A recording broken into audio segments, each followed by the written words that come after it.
مجھے خواب آیا کہ میں روزہ رسول صلی اللہ علیہ وآلہ وسلم پر جا کر دعا مانگوں گی تو میرا نافرمان بیٹا ٹھیک ہو جائے گا۔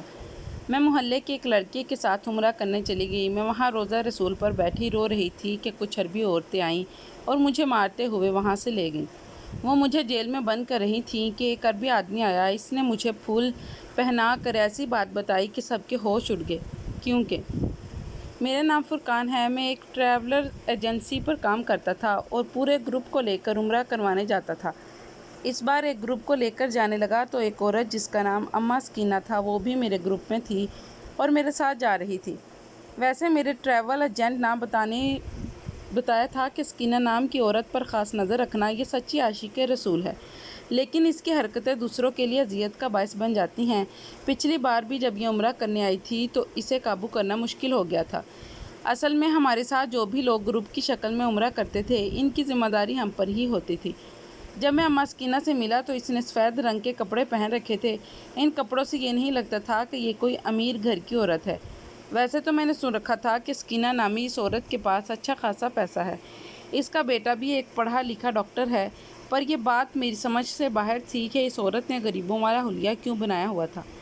ضرور اس کے پیچھے کوئی وجہ ہوگی۔ میں نے دل میں سوچا کہ میں اماں سکینہ سے پوچھ لوں گا کہ آخر کیا بات ہے، وہ اس طرح غریبوں والا حلیہ بنا کر کیوں رکھتی ہے، پر مجھ میں اتنی ہمت ہی نہیں تھی کہ میں سکینہ سے یہ پوچھوں، کیونکہ اس کی شکل پر ایک عجیب سی وحشت ہوتی تھی۔ میں نے گروپ کے باقی لوگوں کو اپنے ایک دوسرے لیڈر کے ساتھ بھیج دیا تھا۔ میں اسی عورت کے ساتھ رہنا چاہتا تھا تاکہ میں جان سکوں ایسا کیوں ہے، کیونکہ ٹریول ایجنٹ نے مجھے ایسا کرنے کے لیے خاص بھی کہا تھا۔ خیر وہ عورت میں نے دیکھا تو واقعی بڑی جذباتی ہو رہی تھی۔ کہنے لگی، بیٹا مجھے روضہ رسول پر لے چلو، میں وہاں جا کر اپنے کچھ سنانا چاہتی ہوں۔ میں نے کہا کہ آپ پہلے باقی لوازمات پورے کر لیں، اس کے بعد ہم روضہ رسول پر بھی چلیں گے۔ مگر وہ عورت پر ضد تھی کہ اسے ضرور روضہ رسول صلی اللہ علیہ وآلہ وسلم پر ہی حاضری دینا ہے اور دعا مانگنی ہے۔ میں پریشان ہو گیا تھا۔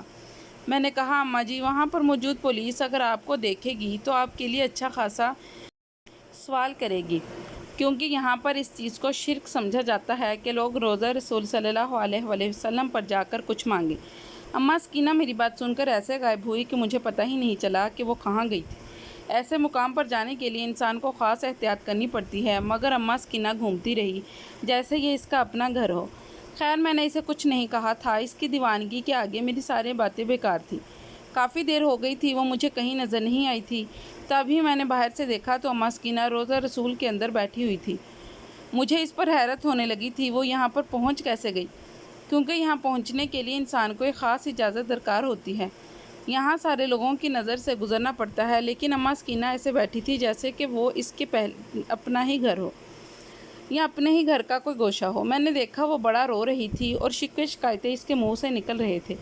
اس کے کہنے کا انداز بتا رہا تھا کہ وہ کوئی بہت ضروری بات کر رہی تھی، بات بھی دکھ بھری تھی، جس کی وجہ سے اس کی آنکھوں سے آنسو نکل رہے تھے۔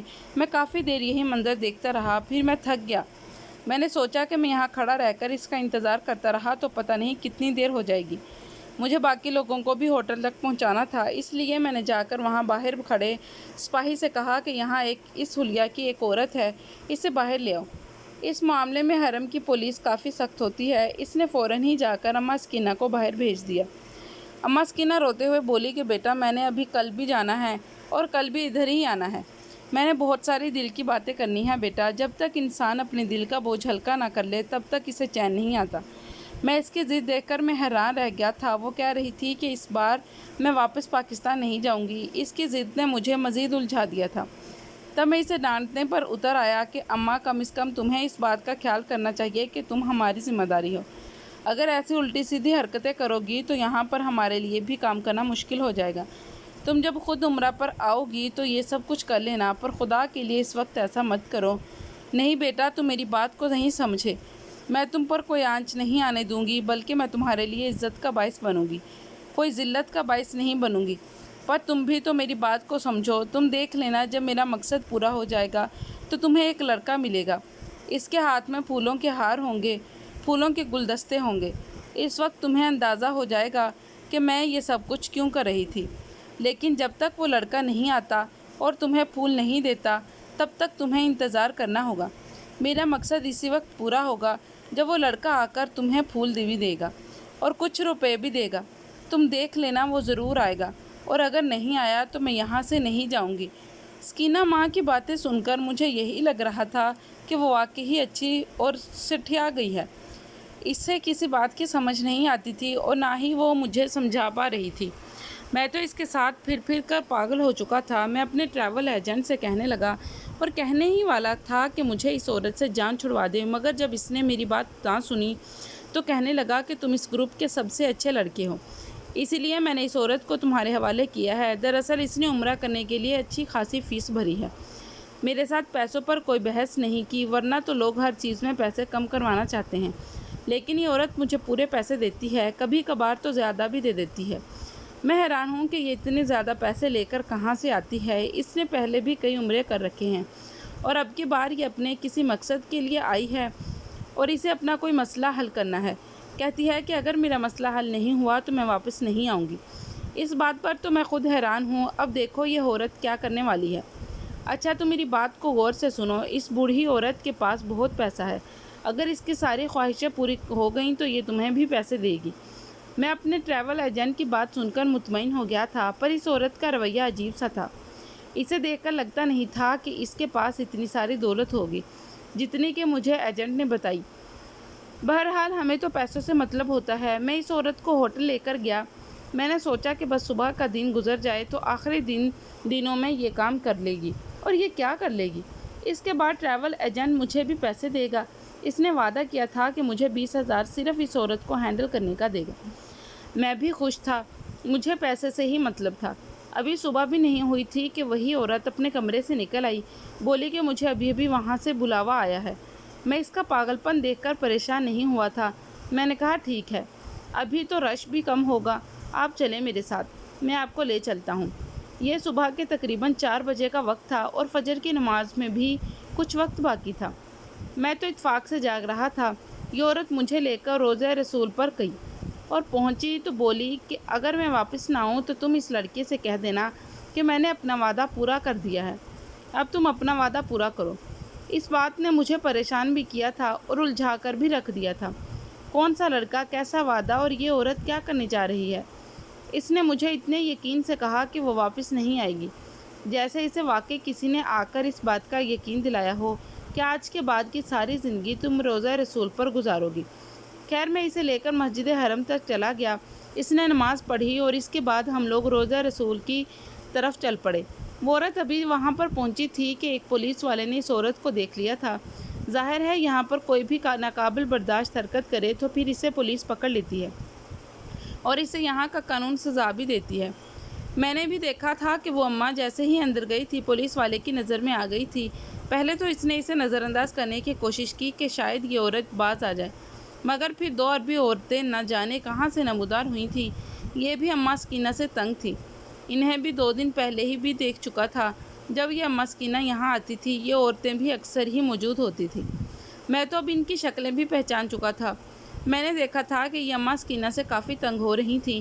پھر پتہ نہیں کیا ہوا، انہوں نے اماں سکینہ کو باہر کی طرف دھکا دیا اور پولیس والے اماں کو کھینچ کر باہر لے آئے تھے۔ اماں سکینہ کو ایسے پاک مقدس جگہ کا احترام کرنا چاہیے تھا، مگر غلطی ان 2 عورتوں کی بھی تھی جنہوں نے اماں کو دھکا دیا تھا اور پولیس والے کھینچ کر باہر لے کر آئے تھے۔ اماں چلا چلا کر کہہ رہی تھی، خدا کے لیے مجھے روضہ رسول صلی اللہ علیہ وآلہ وسلم تک پہنچنے دو، میں ان سے باتیں کرنا چاہتی ہوں، مگر پولیس والا زبردستی اماں سکینہ کو باہر لے آیا تھا۔ اماں سکینہ صحن میں بیٹھی رو رہی تھی، مگر مجھے آج اس کا رونا عجیب لگ رہا تھا۔ میں تھوڑی دیر کے لیے وہاں سے جانا چاہتا تھا۔ یقین مانیں کہ اماں سکینہ کی یہ عجیب حرکتیں دیکھنے کے بعد میرا تو ان کے ساتھ رہنے کا دل نہیں کرتا تھا۔ سچ پوچھے تو اب مجھے شرمندگی بھی ہونے لگی تھی۔ میں وہاں کے اسٹاف کے سامنے جاتا تو مجھے شرم آتی تھی کہ میرے گروپ کے ایسے لوگ ہیں جو یہاں کی پولیس کے ساتھ ساتھ زائرین کو بھی تنگ کر کے رکھتے ہیں۔ میں نے سوچا کہ مجھے یہ 20,000 نہیں چاہیے، یہ عورت تو پاگل پن کی حدودوں کو چھو رہی ہے، میں اس کے ساتھ رہ کر کیا کر سکتا تھا۔ خیر میں جب شام کے وقت واپس آیا تو یہ دیکھ کر میری حیرت کی انتہا نہ تھی کہ وہ عورت کہیں بھی نہیں تھی۔ اس نے تو کہا تھا کہ وہ روضہ رسول پر ہوگی، پر ایسا کچھ بھی نہیں تھا۔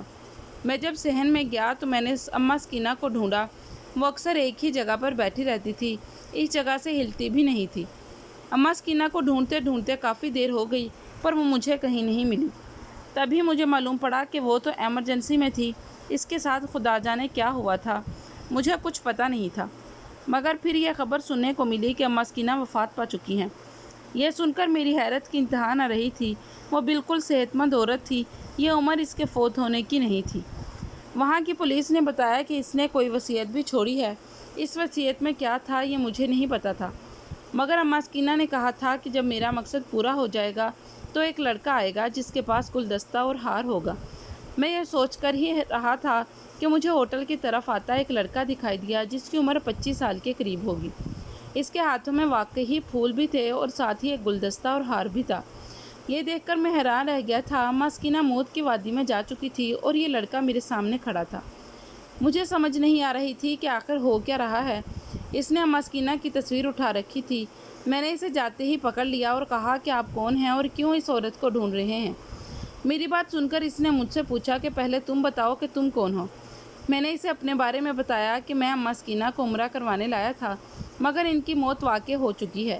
یہ سنا تھا کہ وہ لڑکا پھوٹ پھوٹ کر رونے لگا، کہنے لگا کہ مجھ سے بہت بڑی غلطی ہو گئی ہے۔ اماں سکینہ کے بارے میں یہ سن کر میں بھی حیران تھا۔ اس نے تو کہا تھا کہ وہ مقصد پورا ہو جائے گا جس کے لیے وہ یہاں آئی ہے، لیکن ایسا کون سا مقصد پورا ہوا تھا کہ یہ لڑکا تو رو رہا تھا؟ اماں سکینہ کی موت نے مجھے بھی ہلا کر رکھ دیا تھا۔ مجھے خود پر افسوس ہو رہا تھا کہ میں اس سے اتنی نفرت کرتا رہا، اسے اپنے اوپر بوجھ سمجھتا رہا۔ کاش کہ میں اس کی مدد پورے دل سے کرتا تو وہ بیچاری پریشان نہ ہوتی، اس بیچاری کا آخری وقت اچھے سے گزر جاتا۔ پر میں تو ہر وقت غصے میں رہتا تھا۔ میں نے تو اس بیچاری کو سکون سے زیارت بھی نہیں کرنے دی تھی۔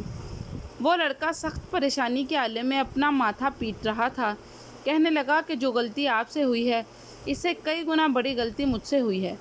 میری ماں میری وجہ سے عمرہ کرنے آئی تھی، مگر میں کتنا بدبخت بیٹا ہوں کہ میں اپنی ماں کے ساتھ وقت پر موجود بھی نہیں تھا۔ میری ماں اس دنیا سے چلی گئی اور میں ان کے پاس تک نہ تھا۔ کاش کہ میں تھوڑا پہلے آ جاتا۔ وہ لڑکا بری طرح سے رو رہا تھا، پر مجھے اس کی کوئی بات سمجھ نہیں آتی تھی۔ اس نے اماں سکینہ کو اپنی ماں بتایا تھا، یعنی یہ وہی اماں سکینہ کا ڈاکٹر بیٹا تھا جس کا ذکر اس ٹریول ایجنٹ نے بھی کیا تھا، اور اماں سکینہ نے مجھے پھولوں کے حوالے سے بتایا تھا۔ میں سمجھا کہ شاید اماں سکینہ نے خود اپنے بیٹے کو پھول اور ہار لانے کے لیے کہا ہوگا، لیکن اس لڑکے نے بتایا کہ اس کی اماں سکینہ سے کافی دنوں سے کوئی بات نہیں ہوئی تھی۔ یہ بات بھی بڑی حیران کن تھی کہ ایسے کیسے ہو سکتا ہے؟ اگر کوئی بات ہی نہیں ہوئی تھی تو اس لڑکے کا پھول اور ہار لانے کا کیا مقصد تھا؟ اور پھر اماں نے وصیت کیا کی تھی؟ کیا وہ یہاں کوئی خاص مقصد لے کر آئی تھی؟ میں نے اس لڑکے سے زیادہ تفصیلی بات چیت اس لیے نہیں کی کہ وہ پریشان نہ ہو جائے۔ وہ تو یہی سوچے گا کہ میں پتہ نہیں کیسی باتیں کرتا ہوں۔ مجھے کوئی بات سمجھ نہیں آ رہی تھی۔ میں نے اسے کہا کہ تم اماں سکینہ کی میت جا کر میڈیکل سینٹر سے لے لو تاکہ انہیں پاکستان پہنچا کر تدفین کا بندوبست کیا جائے۔ پر ہم کیا جانتے تھے کہ ہر موڑ پر ایک حیرانگی ہے جو ہمارا انتظار کر رہی ہے۔ میں اس کے بیٹے جس کا نام فاروق تھا اسے لے کر میڈیکل سینٹر پہنچا۔ ہم نے اماں سکینہ کے سارے کاغذات جمع کروا دیے تھے، پر میڈیکل سینٹر والوں نے کہا کہ ہم آپ کو میت نہیں دیں گے کیونکہ میت اب ادھر ہی رہے گی۔ یہ بات سننے کے بعد ہم دونوں ہی حیران رہ گئے تھے۔ فاروق پوچھنے لگا کہ آپ ہمیں میت کیوں نہیں دیں گے؟ ہم تو ان کے اصل وارث ہیں اور انہیں لے کر اپنے ملک جانا چاہتے ہیں جہاں پر ان کی تدفین ہوگی۔ ہمارے پاس پاسپورٹ سمیت سارے کاغذات بھی ہیں، پھر آپ ایسی بات کیوں کر رہے ہیں؟ تب میڈیکل سینٹر والے نے جو بات ہمیں بتائی وہ بڑی حیران کر دینے والی تھی اور ہمارے لیے تو قابل رشک بھی تھی۔ میڈیکل سینٹر والے نے کہا کہ اس عورت نے مرتے مرتے وصیت کی تھی کہ اگر اس کی موت یہاں واقع ہو جائے تو اس کی آخری وصیت کو پورا کیا جائے۔ ان کی آخری وصیت یہ تھی کہ انہیں جنت البقیع میں دفن کیا جائے، لیکن ہم ایسا نہیں کر سکتے۔ جنت البقیع میں بہت خاص لوگوں کو جگہ دی گئی ہے اور وہاں مزید لوگوں کی گنجائش نہیں ہے۔ ہاں، مگر اس عورت کی وصیت کو مکمل طور پر رد بھی نہیں کیا جا سکتا کیونکہ یہ پہلے بھی بڑے احکامات کی نظر میں آئی ہے اور ابھی بھی اس نے کوئی ایسی غلط حرکت نہیں کی تھی۔ بس بیچاری کے ساتھ پولیس والے نے بہت برا رویہ اختیار کیا ہے۔ اب اس سپاہی کو سزا نہیں دی جا سکتی کیونکہ وہ تو حرم کا محافظ ہے، مگر اس عورت کی آخری وصیت کو احتراماً پورا کرنا ہمارا فرض ہے۔ اس نے یہاں اپنی جان دے دی ہے، یہاں پر موت کا آنا بھی ایک خوش قسمتی کی بات ہے۔ اس لیے ہم اس عورت کی میت آپ کو نہیں دیں گے بلکہ اس کی تدفین مکہ مکرمہ میں ہی ہوگی۔ ہم انہیں ایک اور قبرستان میں دفنائیں گے، لیکن آپ لوگ ہمارے ساتھ تعاون کریں کیونکہ یہ آپ کی ماں کی آخری خواہش تھی۔ میڈیکل سینٹر والوں نے جب یہ بات ہمیں بتائی تو فاروق حیران رہ گیا تھا کہ اس کی ماں اتنی نیک تھی، جبکہ وہ بے یقینی کی کیفیت میں بار بار مجھ سے کہتا کہ کیا اماں نے میرے بارے میں کوئی بات کی تھی۔ میں ہر بار اسے یہی کہتا کہ اماں سکینہ نے مجھ سے تمہارے بارے میں کوئی بات نہیں کی، وہ تو بس عاشق رسول صلی اللہ علیہ وآلہ وسلم کی باتیں کرتی رہی، اس کے پاس اور کوئی بات نہیں ہوتی۔ ایسا لگتا تھا کہ وہ اللہ کے رسول کے عشق میں ڈوبی ہوئی ہے۔ یہ سن کر وہ لڑکا مزید رونے لگا، کہنے لگا کہ وہ تو عشق رسول میں ڈوبی ہوئی تھی، لیکن میرا کیا بنے گا؟ میری تو زندگی اور آخرت دونوں ہی لٹ گئی ہیں۔ میں نے اماں کا بہت دل دکھایا تھا، اب میرے پاس کوئی طریقہ نہیں ہے کہ میں اپنی مغفرت کروا لوں، اماں سے معافی مانگ لوں۔ اماں میری وجہ سے یہاں پہ پہنچی تھی۔ میں نے کہا کہ تمہاری ماں نے بہت نیک تھی اور تمہیں کس بات کا پچھتاوا ہے؟ تمہیں تو فخر ہونا چاہیے۔ تمہاری ماں نے عمرہ ادا کیا اور روزہ رسول پر حاضری دیتے ہوئے ان کا انتقال ہو گیا، تمہیں کس بات کا پچھتاوا؟ تمہیں تو خدا کا شکر ادا کرنا چاہیے۔ میری یہ بات سننے کے بعد اس نے مجھ سے کوئی بات نہیں کی، کہنے لگا کہ تم میری حقیقت سے آشنا نہیں ہو، اگر تمہیں میری حقیقت پتہ ہوتی تو تم یہ بات کبھی نہیں کرتے۔ میں بہت بدبخت اور بدنصیب بیٹا ہوں، میں تو یتیم تھا، میں یہ نہیں جانتا تھا کہ میں نے اپنی ماں پر اتنا بڑا ظلم کر دیا ہے۔ کاش کہ مجھے اس وقت اندازہ ہو جاتا کہ لوگ میری ماں کے بارے میں جو کہتے ہیں وہ غلط کہتے ہیں۔ پھر میرے پوچھنے پر اس نے جو کہانی مجھے سنائی وہ واقعی دکھ بھری تھی اور دکھی کر دینے والی تھی، اور کسی بھی بیٹے کے لیے شرم اور پچھتاوے کا مقام تھا۔ یہ کہنے لگا کہ میں تو 10 سال کی عمر میں یتیم ہو گیا تھا، اماں پیسے لاتی اور مجھے خوب کھلاتی۔ اماں نے میری پرورش میں کسی قسم کی کوئی کمی نہیں چھوڑی تھی۔ پہلے پہل تو میں بچہ تھا، جب بچہ تھا مجھے کسی چیز کا اندازہ نہیں ہوتا تھا، پر رفتہ رفتہ جب میں بڑا ہونے لگا تو مجھے اماں پر شک ہونے لگا۔ میں اپنی اماں سے پوچھتا کہ تم اتنے سارے پیسے کہاں سے لاتی ہو؟ اماں کہتی کہ اللہ دیتا ہے۔ مجھے سمجھ نہیں آتی تھی کہ اماں مجھ سے اتنے جھوٹ کیوں بولتی ہے۔ رفتہ رفتہ محلے کے لوگوں نے بھی یہ بات نوٹ کرنا شروع کر دی، کہنے لگے کہ تمہاری ماں تمہارے اسکول کی اتنی مہنگی فیسیں کہاں سے دیتی ہے؟ ظاہر ہے کوئی نہ کوئی ذریعہ تو ہوگا، تمہاری ماں کے پاس اتنے سارے پیسے کہاں سے آتے ہیں؟ میں اماں سے پوچھتا تو اماں کہتی ہے مجھے میرا اللہ دیتا ہے۔ مجھے اماں کی بات پر یقین نہیں ہوا تھا، کیونکہ اللہ کسی کو گھر آ کر پیسے تو نہیں دیتا۔ آپ میری بات سے اتفاق نہیں کریں گے، لیکن اماں گھر سے جاتی بھی نہیں تھی اور اس کے پاس ہر وقت پیسے بھی ہوتے تھے۔ اس نے مجھے بھی ڈاکٹر بنا دیا۔ اب تو میرا ایمان مزید کمزور ہو گیا تھا۔ معاف کیجیے گا، مگر جب انسان زیادہ پڑھ لکھ جاتا ہے، خاص کر کوئی ایسی ڈگری جس سے وہ خود کو بہت بڑا ہیرو سمجھنے لگے، تو پھر وہ مذہب سے تھوڑا بہت ہی دور ہو جاتا ہے۔ میں بھی ایسا ہی ہو گیا۔ میں اماں سے کہتا کہ تم پتہ نہیں کہاں سے پیسہ لاتی ہو، تمہارا انجام بہت برا ہوگا، کیونکہ جو کام تم کر رہی ہو مجھے نہیں پتا کہ وہ حلال ہے یا حرام۔ چند پیسوں کے لیے اپنی آخرت برباد مت کرو۔ مگر میری ماں کہتی کہ میری آخرت کے بارے میں بات نہ کرو، میرا ایسا خاتمہ ہوگا کہ دنیا دیکھے گی۔ میں اپنی ماں کی باتیں ہوا میں اڑا دیتا تھا۔ پورے محلے کے لوگ میری ماں کے بارے میں غلط باتیں کرتے تھے، میں انہیں روکتا بھی نہیں تھا کیونکہ وہ تو مجھے ٹھیک لگتے تھے، اور آج جب میں نے اپنی ماں کا یہ روپ دیکھا ہے تو میرا دل سخت پریشان ہو گیا۔ میری ماں کوئی غلط کام نہیں کرتی تھی، مگر میں آج تک اپنی ماں کو بدکردار سمجھتا رہا تھا۔ وہ پیسے اپنے بھائی سے لاتی تھی، بس عزت نفس کی وجہ سے وہ کسی کو بتاتی نہیں تھی، اور جب اس بات کی حقیقت مجھ پر کھلی تو مجھے اپنے آپ سے نفرت ہونے لگی تھی۔ میرا ایک پل بھی اماں کے بغیر نہیں گزر رہا تھا۔ میں نے ویزا لگوایا اور سیدھا یہاں آ گیا تاکہ میں اماں سے معافی مانگ سکوں۔ یہ پھول اور گلدستہ میں اپنی ماں کے لیے لے کر آیا تھا، مگر اب سمجھ نہیں آتا کہ میں اپنی ماں سے معافی کیسے مانگوں۔ میری ماں مجھے چھوڑ کر چلی گئی ہے، میرا رو رو کر برا حال ہے، اور دعا کریں کہ اللہ تعالیٰ مجھے معاف کر دے اور مجھے صبر آ جائے۔